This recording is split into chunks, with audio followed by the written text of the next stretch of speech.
Hi every one. இந்த தடவை நடந்த டிஎன்பிஎஸ்சி குரூப் 4 எக்ஸாமில் ஒரு கொஷின் கேட்டிருக்காங்க பாருங்கள். இலக்கண கொஸ்டின். கத்தும் குயிலோசை சற்றே வந்து காதிர் பாட வேணும் பாரதியார் இத்தொடரில் இடம்பெற்றுள்ள வலுவமைதியை குறிப்பிடுக அப்படின்னு சொல்லிட்டு 4 ஆப்ஷன்ஸ் நம்மளுக்கு கொடுத்துருக்காங்க. திணை வலுவமைதி, பால் வலுவமைதி, மரபு வலுவமைதி, இட வலுவமைதி அப்படின்னு சொல்லிட்டு இது எங்கே இருக்குது அப்படின்னா நியூ 10th புக்கில் இலக்கணம் பொது அப்படின்னு சொல்லிட்டு இயல் 4 இருக்குது.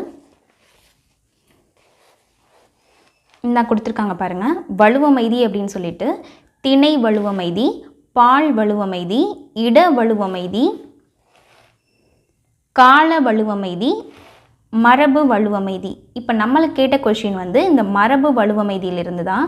அதாவது கத்தும் குயிலோசை சற்றே வந்து காதிர் பாட வேணும் பாரதியார். குயில் வந்து கூவும் என்பதே மரபு, குயில் கத்தும் என்பது மரபு வலு ஆகும்.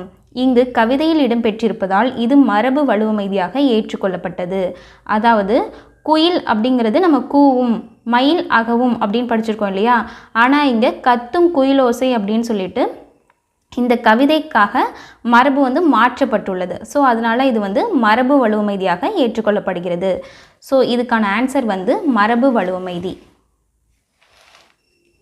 இதுக்கான ஆன்சர் வந்து ஆப்ஷன் சி, மரபு வலுவமைதி அப்படிங்கிறது தான் இதுக்கு கரெக்ட்.